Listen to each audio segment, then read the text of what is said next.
After 2 years together with Joshua, I gradually realized the gap between us. He would casually buy an $80,000 trench coat, only to let it gather dust in the wardrobe. On a whim, he might spend $5 million to bid for a bracelet valued at only $2 million.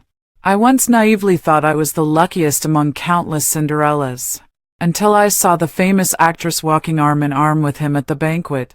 I fled in panic, not even daring to utter a word of breakup. Later, that reckless second-generation heir pinned me in a corner, kissing me until I was nearly breathless. Don't avoid me. Say you can't let me go. Say you've regretted every single day since we broke up.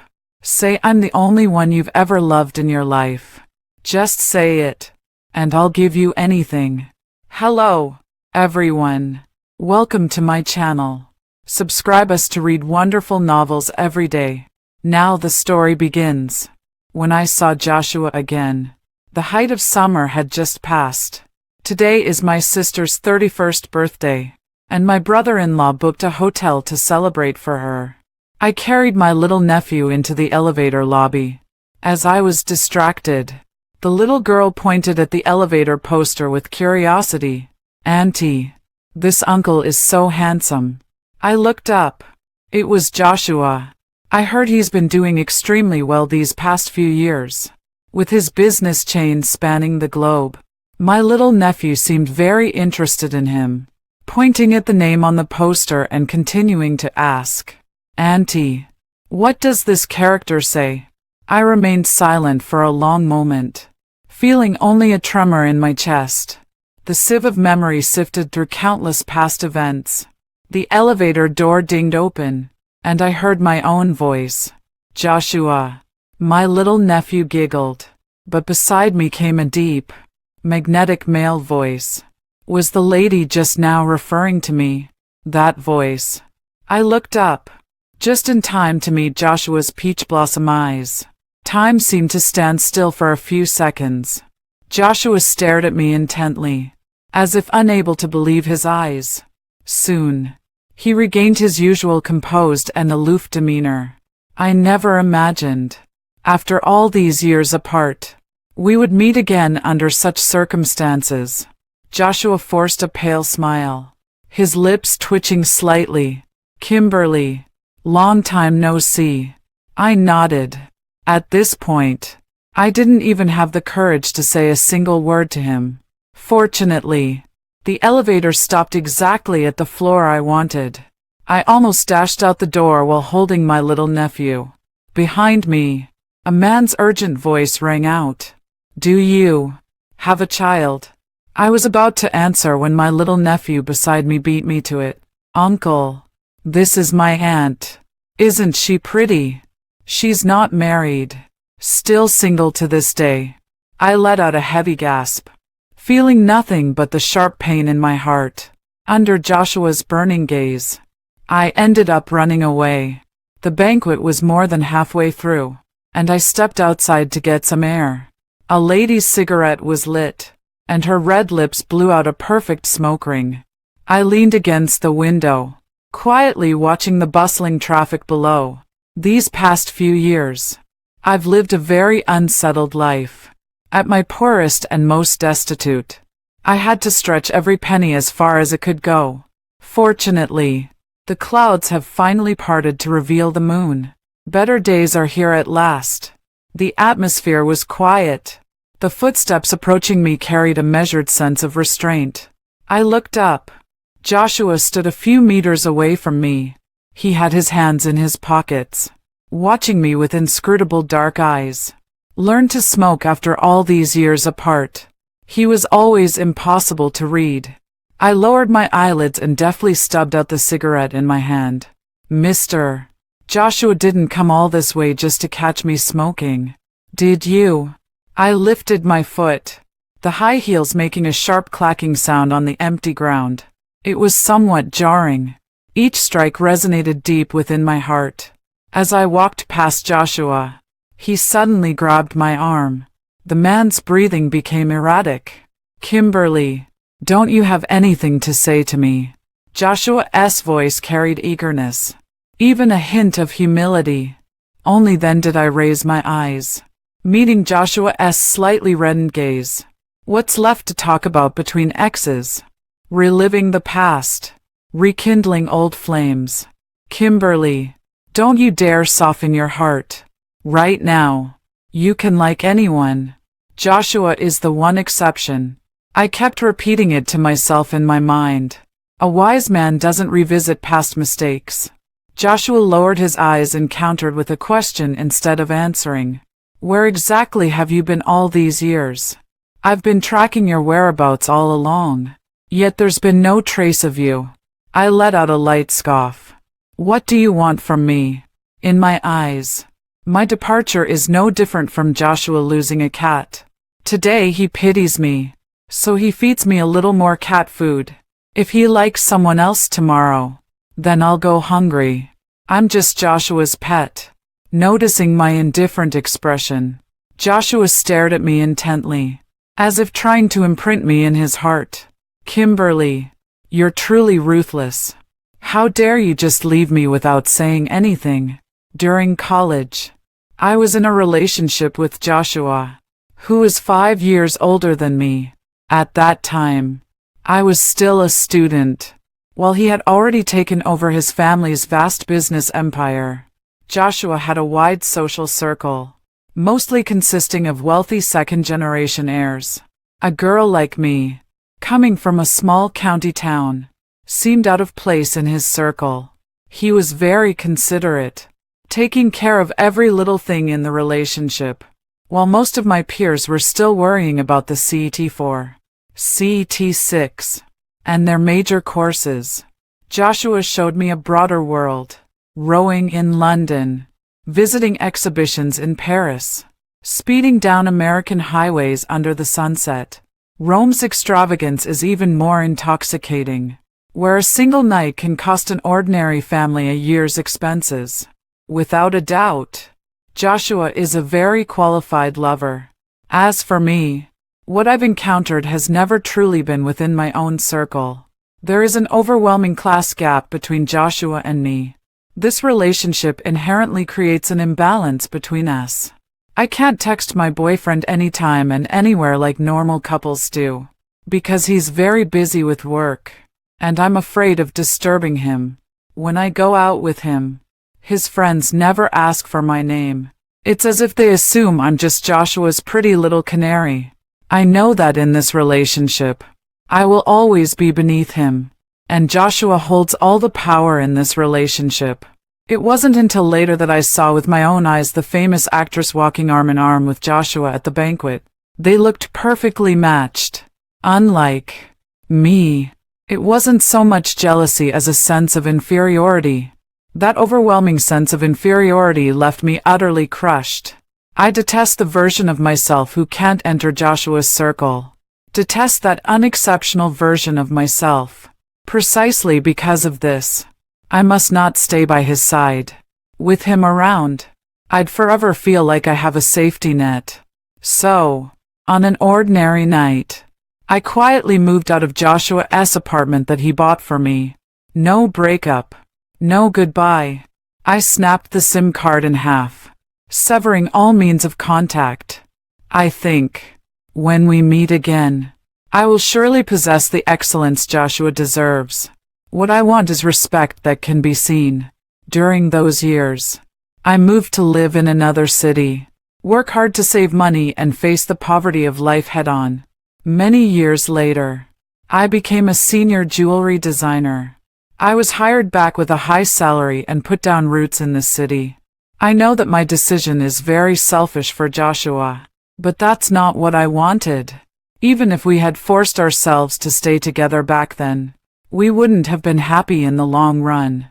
Snapping out of my memories, I looked at Joshua. He appeared more mature and composed than he had a few years ago. I let out a long sigh. In just a few years, my state of mind has already changed for the worse. When faced with matters, I now weigh the pros and cons more, deliberating over and over. Just like now, between Joshua and me, there was also the estrangement and indifference of years apart. What he clings to is merely the version of me from university days. Like a white moonlight. It's deeply imprinted on his heart. That feeling is something I can no longer provide now. I looked at Joshua and sighed softly. I know I left in too much of a hurry back then. Joshua, there's no future for us together. What you're clinging to now holds no meaning for me anymore. I turned to leave. The next second, Joshua effortlessly hoisted me onto his shoulder. He carried me to the stairwell, his masculine frame pressing close. In the panic, Joshua pinned me against the corner. I was furious with shame. Let me out. Joshua pressed against me with reddened eyes, stubbornly refusing to let go. I won't let you go. I've let you go once before, but this time I won't let you leave no matter what. Before I could even process his words, Joshua claimed my lips with a dominating kiss. The more I struggled, the tighter he held me. Only when I was nearly breathless from the kiss Joshua finally released me. Between gasps, he buried his head in the crook of my neck. Salty tears streamed down onto my shoulder. He was crying. This was Joshua's first time shedding tears in front of me. In the quiet, cramped space, Joshua's voice trembled with a choked sob. Don't avoid me, Kimberly. Say you can't let go of me. Say you've regretted every single day since the breakup. Say you've only ever loved me in this lifetime. Just say it, and I'll give you anything you want. In the hazy atmosphere, I couldn't utter a single word. Only today have I finally understood. Joshua also has moments of emotional outburst. But this current outburst may not be for me. Perhaps it's due to his emotional turmoil. Or perhaps years of unresolved feelings toward me. Yet he clearly has someone else now. So why does he keep entangling himself with me? I lowered my gaze and quietly pushed him away. Even if I tell you, would you believe me? As our eyes met, I saw Joshua's light gradually fade from his eyes. Coming out of the stairwell, my sister was looking everywhere for me. Seeing my strange expression, she asked with concern, "What's wrong?" I smiled and shook my head. "Just came out for some fresh air. Let's go back." My sister gave me a teasing look. "Kyle told me that Auntie met a handsome uncle in the elevator today." "Kimberly, do you know that man? He was my boyfriend in college." A flicker of surprise flashed through my sister's eyes. "I've been telling you all these years to give those young men around you a chance to pursue you. You've always refused. Is it because of him?" I shook my head, feeling somewhat conflicted. "Sis, it's not." Seeing that I still had unresolved feelings, my sister didn't say anything. She smiled and took my hand. "I'm married with children now. So of course I hope someone will take care of you. But more than that, I want you to be happy. As long as you're happy, it's perfectly fine not to get married in this lifetime." I gave her a comforting look. Indeed, over the years, there have been quite a few members of the opposite sex circling around me. Those men were very attentive, handsome, successful in career, full of sense of ceremony.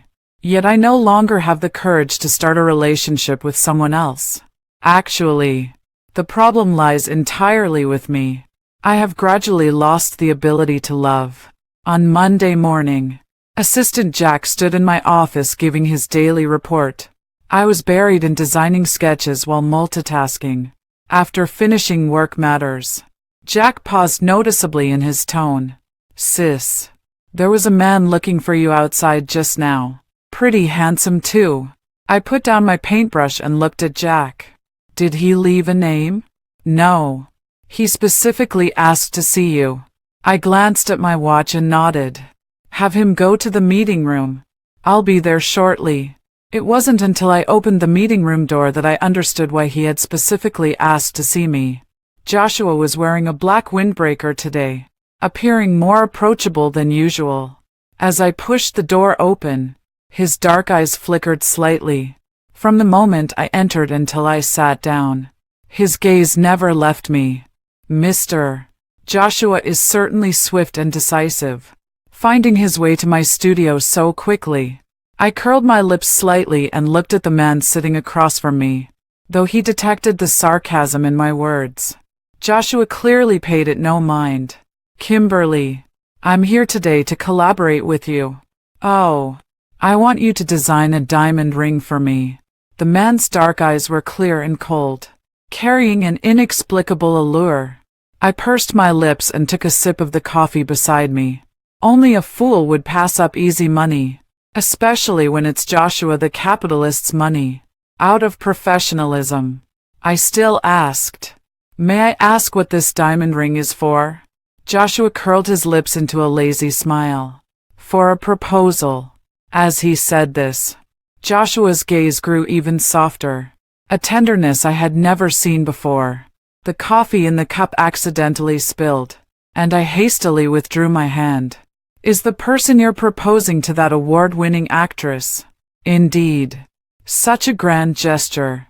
Only a custom-made diamond ring can match her status." Joshua looked at me with profound meaning. "What's the matter? Is it difficult?" "No." Suppressing the bitterness in my heart, I turned to Joshua and said, "If Mr. Joshua has any specific details to discuss, you can talk to my assistant. I'll confirm the design draft with you later." The man raised his eyebrows slightly, giving me no chance at all. "Better to deal with you directly. My girlfriend is quite particular. If she's not satisfied with the design, wouldn't I be the one to suffer?" Seeing that I still wanted to refuse, Joshua pressed further. "Kimberly, we're practically old acquaintances, and you won't even do me this small favor." As he finished speaking, he glanced at colleagues outside the meeting room. The threat in his tone was unmistakable. "Fine." He won. "I really don't want to make our relationship public knowledge." Taking out his phone to exchange passwords, Joshua curved his lips into a pleased smile. After getting my contact information, Joshua was surprisingly quiet. He never sent me a single message, nor asked about the progress of the design drafts. I'm quite satisfied with this current situation. It saves me from being in a state of panic every time we meet. But fate sometimes loves to play jokes. I never expected that after so many years, I would see that actress again. I was coming home when she was just coming out of the apartment across from mine. She looked hurried, and we bumped into each other right at the elevator.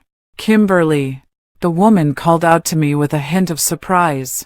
I turned around, feeling a slight shock in my heart. She actually knows my name. She didn't seem hostile towards me, her slender fingers tentatively pointing at my house. "Do you live here?" I nodded. "Yes. I just bought a house not long ago." She seemed to understand something, her red lips curling into a slight smile. "By the way, I haven't introduced myself yet. I am Joshua's older sister. My name is Lena." "Older sister." Lena shook hands with me warmly. "So, the person who attended the dinner with Joshua at that time, is she his biological sister? I was wondering why this kid suddenly wanted to buy a house here. Turns out it's because of you." Lena let out a meaningful laugh and said, "If it's convenient, may I come over to your place for a visit?" "Oh, yes, of course." The impact was too overwhelming at the moment, and belatedly, I invited Lena inside. "Would you like something to drink?" "Just plain water is fine." I turned to Lena and smiled. She was strikingly beautiful, subtly sizing me up from head to toe the moment she entered.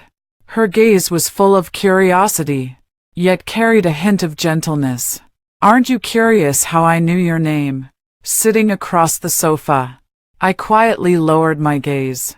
"It must be related to Joshua, right?" Lena took a sip of water before frowning slightly and looking at me.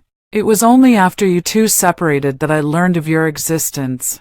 Back then, my brother was frantically searching for any trace of you, willing to dig 3 feet underground. but the results were never satisfactory. You might not believe it. Joshua has always been quite indifferent by nature, yet this was the first time he acted this way for a woman. I told him, perhaps you had your own reasons, and if fate allowed, you would meet again. Later, he searched for you for over half a year.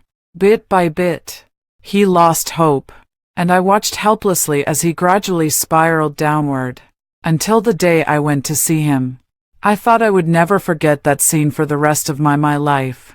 He was lying in the bathtub, with a deep cut on his wrist, with a loud bang. My mind went completely blank. Joshua, he actually committed suicide for me. At this point, Lena could no longer hold back her tears.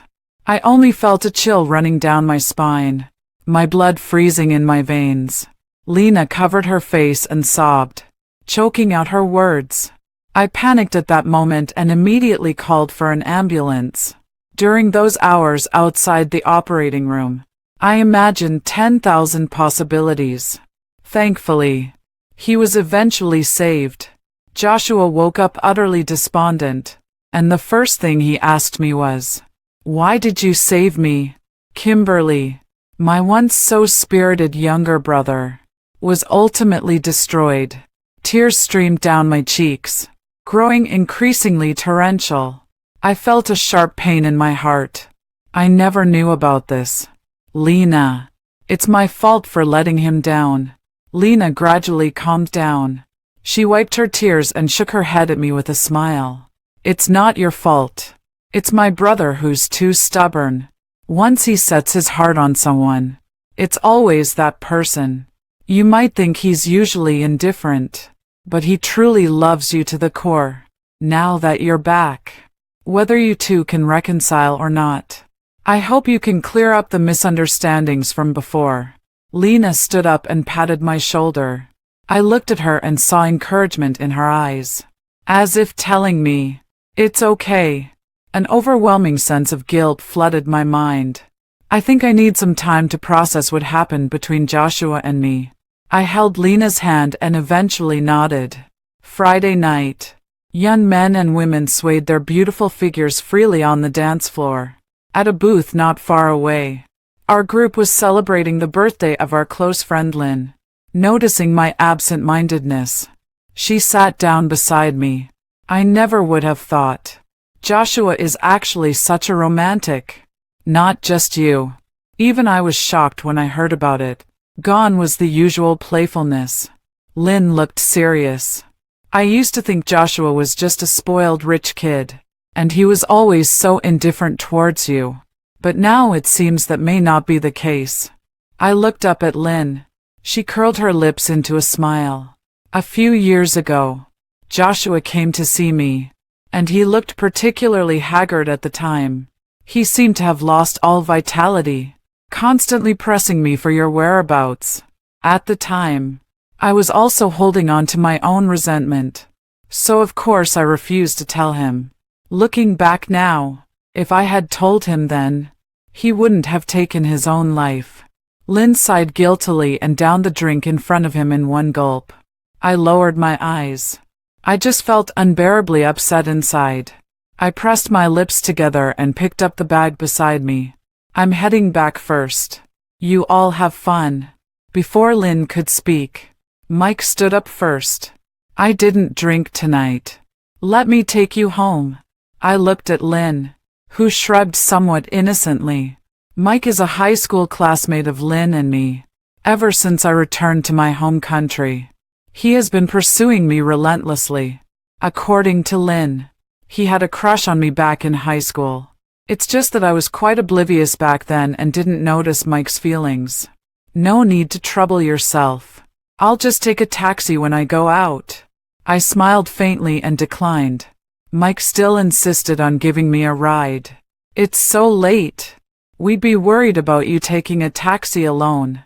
I have to drive past your place on my way home anyway. It's no trouble. Looking at Mike with a face full of enthusiasm. Things having come to this, I couldn't very well refuse anymore. My home is very close to the bar, Just a 10-minute walk away. Mike very gallantly opened the car door for me. The night was as cool as water, with only a pair of figures left under the streetlight. I turned to Mike and smiled. Thank you for your trouble, having to walk me back so late. My sincere gaze seemed to make Mike feel a bit embarrassed. He scratched his head with a smile. Don't mention it. As the words fell, Mike took a deep breath, seemingly a bit nervous. Are you free this weekend? I'd like to take you out for a meal. Sorry about this. I might have to work overtime this weekend. I looked at Mike with a hint of apology. He seemed anxious about causing me trouble and quickly made an excuse for me. It's okay. You've just returned to the country and must be very busy with work.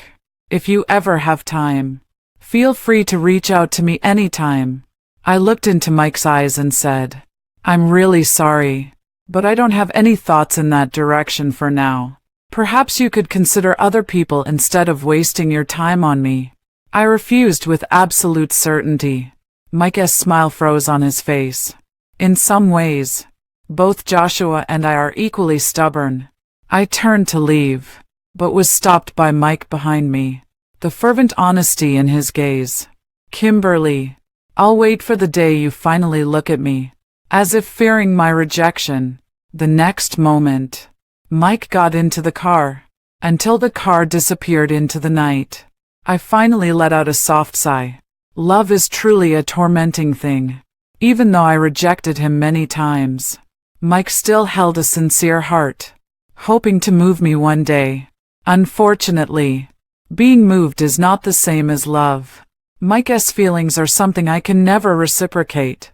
I tightened my coat around me and hurried toward the elevator. The elevator doors dinged open. An overwhelming wave of alcohol fumes enveloped me. At this moment, Joshua was sitting at my doorstep with a look of utter dejection. Even in such a disheveled state, the man still exuded an air of noble elegance that was impossible to ignore. And at his feet lay a scattering of empty liquor bottles. Just how much had he drunk? My brow twitched violently as we locked eyes in silence. This was the first time I'd seen Joshua looking so utterly pitiful. His lips pressed into a tight line, and after a long silence, he finally asked me softly, Are you? He didn't finish the second half of his sentence, letting it die in his throat. Unconsciously, I clenched my hands tightly, my fingertips turning white from the pressure. What is it? He paused, the words he was about to say becoming extremely difficult to utter. The man who just brought you back. Are you two together now? Joshua looked haggard, his peach blossom eyes seeming to well up with blood.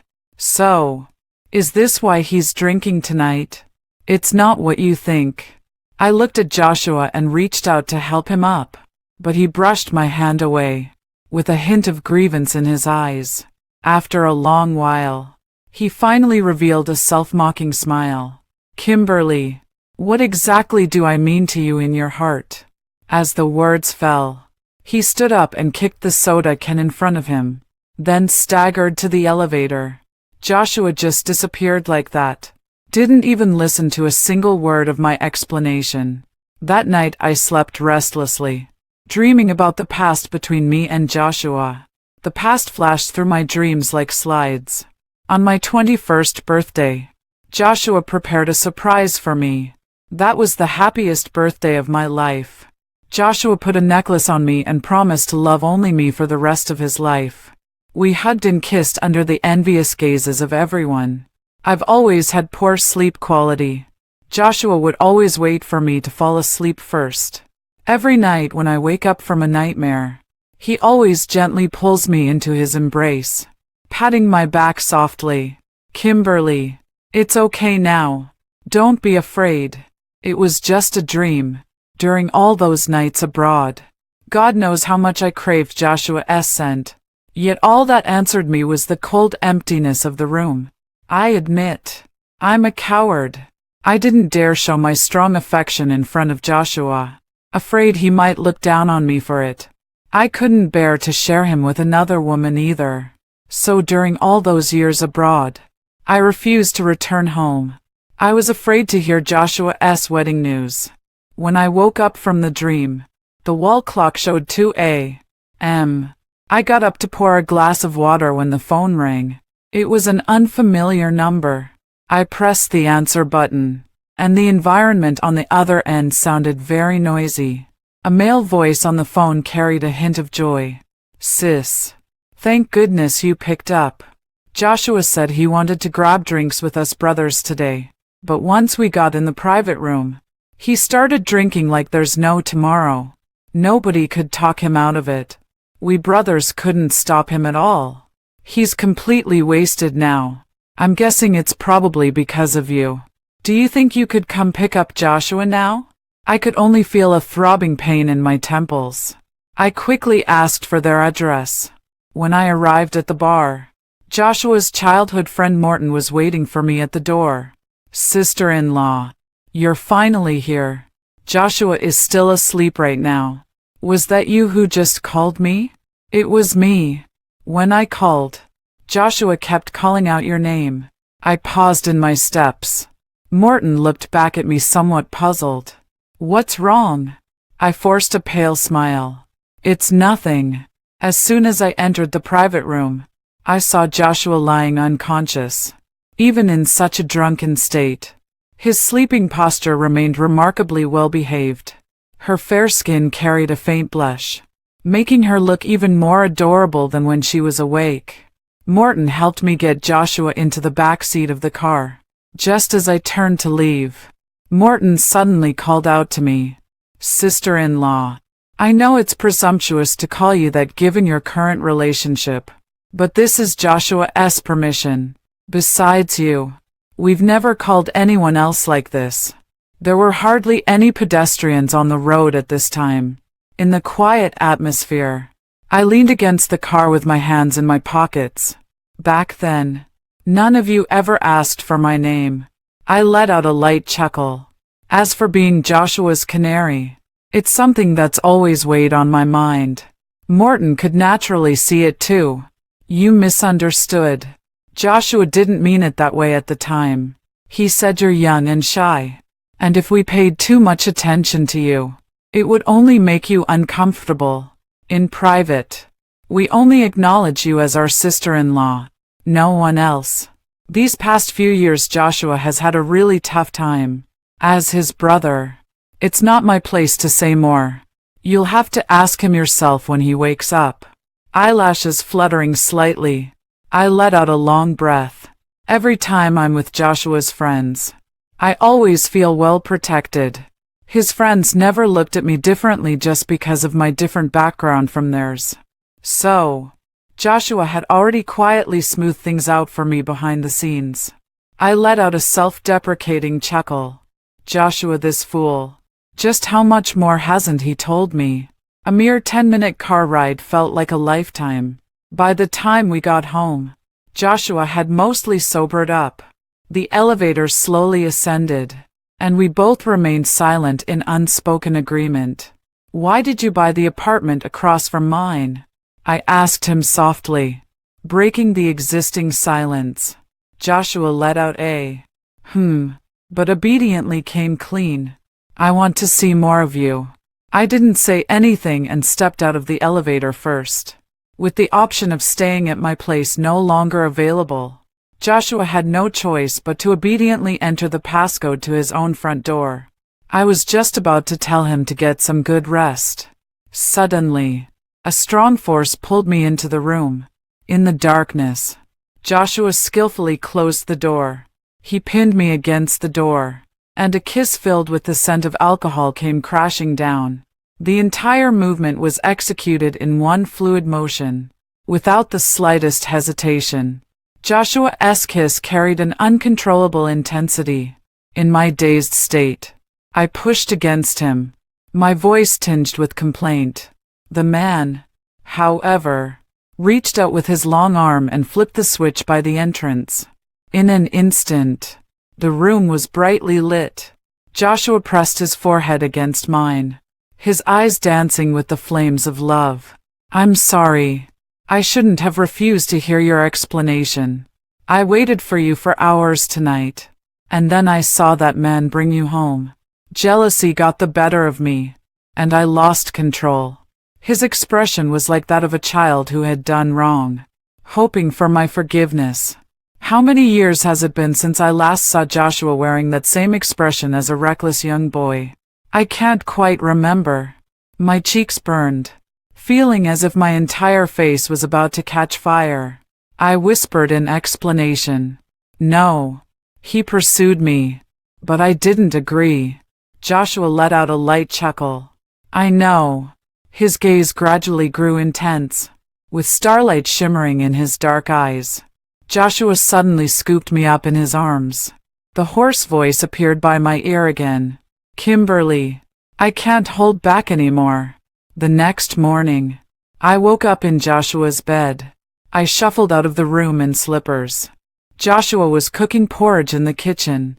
Seeing me come out, he placed the steaming millet porridge on the dining table. Here, try my cooking. I sat on the high stool, the aroma of the millet porridge teasing my taste buds. The spoon stirred aimlessly in the white porcelain bowl. Yet I had no appetite at all. I looked at the still busy Joshua, my eyes darkening slightly. What happened to the injury on your wrist? As the words fell, Joshua's back paused momentarily. He turned around, seemingly unable to meet my gaze. I walked up to him, wanting to take his hand, but was Joshua stopped. Don't look. This scar is ugly. I didn't listen and stubbornly took his hand anyway. As my fingertips traced over that scar, my eyes were already brimming with tears. Such a deep scar. I don't even dare to think too deeply about it. If at that time Lena hadn't happened to visit him, the consequences would have been unthinkable. Joshua had really committed suicide because of me. I would have lived in the shadow of guilt for the rest of my life. Joshua gently wiped away my tears. What are you crying for? I'm perfectly fine. I grabbed Joshua's hand. How could you be so foolish? He let out a light sigh and pulled me into his embrace. For the first 6 months when I couldn't find you, I hated you to the core. I hated you for why you provoked me, yet didn't want me. Later, I gradually came to understand. It must have been because I wasn't good enough. So you left me. But believe me, from the day I was with you, I had already decided on you, vowing to marry you home in this lifetime. Joshua, the more gently he explained, the harder my tears fell. He frantically wiped away my tears. In the end, he simply kissed them away. Kimberly, you truly are my torment. All these years, I've been holding on to my hatred for you. Yet I couldn't bear to see you suffer even a little. Just watching you shed tears breaks my heart unbearably. Have I been completely at your mercy in this lifetime? I admit, I was too willful back then. Some things, after all, need to be made clear. There are too many misunderstandings between Joshua and me. I pulled Joshua to sit down on the sofa. Back then, when I was with you,